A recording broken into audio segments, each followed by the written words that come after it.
अस्सलामुअलैकुम। वालिदैन होशियार। कराची में लर्ज़ाखेज वाक़िया, घर में अकेली लड़की पर जिनसी दरिंदे का हमला, वालिदैन गम से निढाल, हर आंख अश्कबार, इलाके की फिजा सोगवार। क्या आप हालात हाजरा से आगाही हासिल करना चाहते हैं? खबर के पीछे छुपे असल हकाइक जानना चाहते हैं? तो अभी सब्सक्राइब कीजिए जिलमिल पाकिस्तान को और साथ ही घंटी के निशान पर क्लिक कर दें।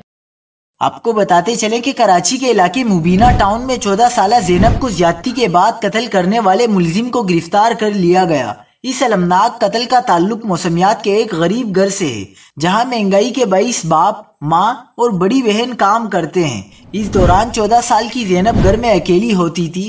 गुज़िश्ता रोज ज़ैनब के वालिद ने फ्लैट में किसी काम के लिए अपने वाकिफ कार इरफान नामी प्लम्बर को बुलवाया था। इरफान घर आया तो ज़ैनब को अकेला पाकर ज्यादती की और फिर कत्ल कर दिया। इब्तिदाई पोस्टमार्टम रिपोर्ट में ज़ैनब की मौत दम घुटने से हुई।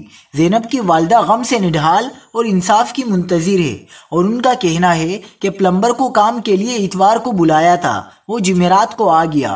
काम के बहाने घर में दाखिल हुआ। छोटी बेटी घर पर अकेली थी। प्लम्बर को मालूम था कि माँ बाप घर पर नहीं होंगे।